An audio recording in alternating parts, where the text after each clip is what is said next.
Welcome back, friends. Welcome back to the homestead. Winter is coming. We've had a really nice long autumn, but it's now the first week of November, and we need to get the car ready. So I thought in this video I would take you through kind of, I think 15 things that you need to think about, both with preparing the car itself and the equipment that you really ought to have inside the car. This video is relevant if you're living like us in a country where temperatures are go down to -30 centigrade, which is what, -20 Fahrenheit, something like that. Or if you live in a warmer climate and you want to be fully prepared for winter. If you live in a city or in the countryside, it's kind of thinking of every possible circumstance and what you can do. So first of all, we'll look at what we need to do for preparing the car itself, and then we'll look at the extra equipment that I've got inside. So I guess the first thing is tyres. We want to consider, certainly here we are mandated to change to winter tyres. There's two variants. There are these which are studless, and then there are studded tyres. We normally have studded tyres, but this car is new to us and these are the tyres that came with it, and it makes sense to use these rather than just going and shelling out for studded tyres. They look pretty good. Yokohama, good brand of tyres. They're already on there for winter. I think in Latvia from the 1st of November you need to have winter tyres. They're becoming more popular in other countries now, so it's worth considering, even if you're in places like the UK. And then next, I guess, under the hood, under the bonnet, sorry about that. Okay, so I guess the first thing is coolant or antifreeze. This is a little bit low, but so it's time to top up that. Get your antifreeze mix correct. For places like this, was down to -30. We want a 50-50 mix to top that up. It needs a little bit, so that's fine. Also, obviously, your window washer. Get that topped up. We would probably be using Neat window washer here, because that's how it comes in the shops, ready mixed. Next is battery. Check your battery connections. How old is your battery? Anything more than kind of 3 years it needs changing. Just check your battery connections, make sure they're all secure and ready to go, nice and clean. I mean, naturally you'll be checking your oil and stuff like that on a regular basis anyway, but they're the main things that you really want to check for winter. Okay, so indoors, it looks a mess. They're rebuilding the road near us, and we have to travel on every day. So inside, we've got to go inside. First of all is clear out any of the summer clutter. We don't need, well, you might need sunglasses, to be fair, but you know, collections of if you're a family like us, conkers, collections, anything that's really specific to summer, get rid of that. We don't need that clutter in here for winter. And then in terms of preparedness in the glove compartment, right, what have we got here? So we have got snacks. You want some high energy snacks. Biscuits are great. They've got fat, carbohydrates and sugar in them. Okay, I know sugar is also carbohydrate, but it's refined and unrefined. But basically sugar and fat, great if you need a boost of energy instantly. Tissues, naturally. This is something you might not have seen before. This is a window, a glass breaker and a safety strap seatbelt cutter. We've got a couple of these, one in the front here and one in the back as well, should you need them. And then we've got these foil emergency blankets. There's 5 in here, enough for each passenger.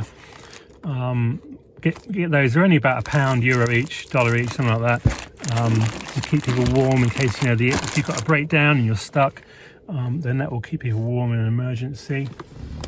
Microfiber blankets, cloth for cleaning the windows inside in those sort of colder mornings when it's getting a bit damp.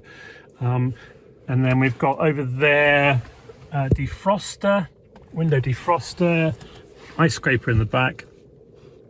I was going to say here in the winter the air humidity goes very dry, so defrosting and the insides doesn't become so much of a problem. It's now in kind of autumn that it's more of a problem. Also flask. Obviously you can't keep a flask permanently in the car, but it's worth every time going out taking a hot drink with you, even if it's just some hot water. So you've got that on hand should you need it, and obviously it will stay hot. Temperatures below 0 here. If you've got drinking water, which we always do keep in the car, it's going to freeze, so that's not really much good for drinking. So you need a flask with some hot water in, hot drink, coffee, tea, whatever. In here I've got my driving glasses, which are anti-glare. Spare pair of reading glasses, do consider that. If you lose them in the snow or whatever, you need them like I do. If you're blind as a bat when you're reading, both me and my wife need these, so it's good to have a spare pair in the car. And most importantly is a mobile phone charger. Always make sure you've got one in the car in winter. If you break down and you've not, for whatever reason, you're not got much phone battery, and you can charge it in the car. So, and there's some car suites and stuff in there as well, but that's the phone charger is the main point there.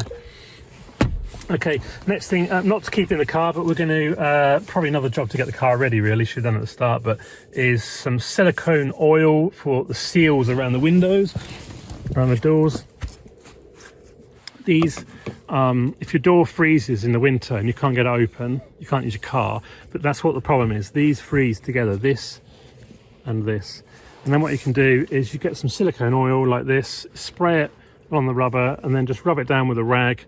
And then that is a job done. Your windows will not freeze, and you can use it on double glazing in the car, on the house as well. Actually,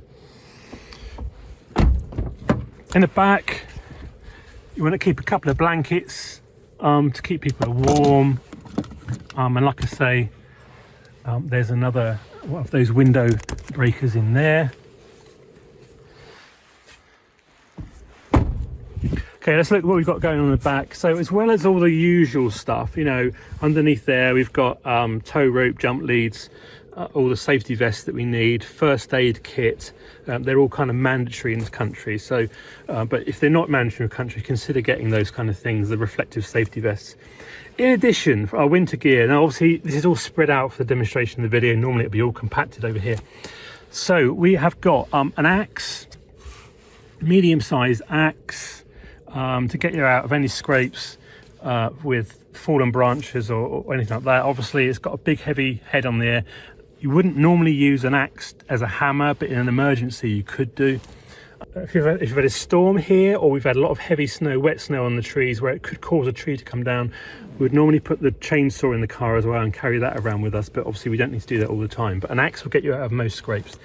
A shovel, should you need it to shovel out snow or some gravel, whatever, to move it out of the way. And then about the unusual one, I guess, is a bag of cat litter. It's not specifically because it's cat litter, it's actually something called bentonite clay. It's a granulated clay which you can spread onto icy roads to get you out of a scrape if you're stuck. It will give you some grip and some traction so that you can move along. That's quite a decent brand, but it was on offer, so we got it. But normally we just buy the cheapest stuff. And it's environmentally friendly. It's just clay. It'll just dissolve back into the ground. I've got a small additional toolkit with some. I've got pliers, screwdrivers, a utility knife, a lighter, some gaffer tape, and some electrical tape, and an adjustable wrench down there as well, an adjustable spanner. So that will just get you out of most scrapes, I think.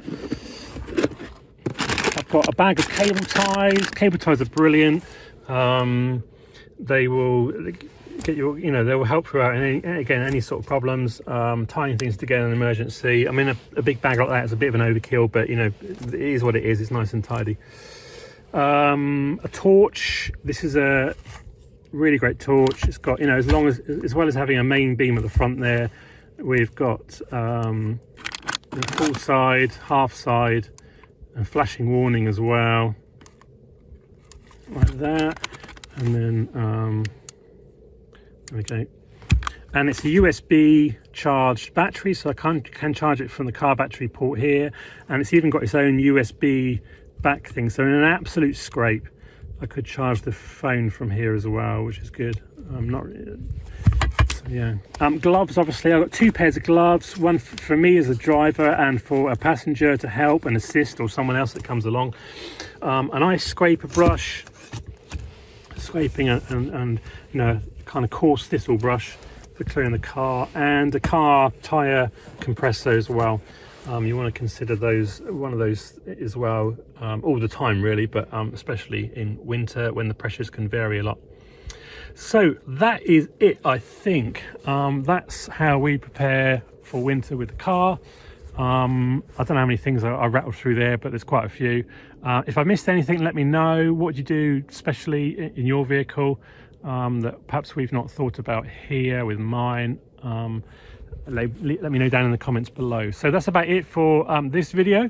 Hope you enjoyed it and you found it useful. If you did find it useful, there's lots of other videos that you will find equally useful on the channel, and I will link to a couple of good ones at the end here of the video. So thanks for watching, and I'll see you in another video very soon. Bye for now.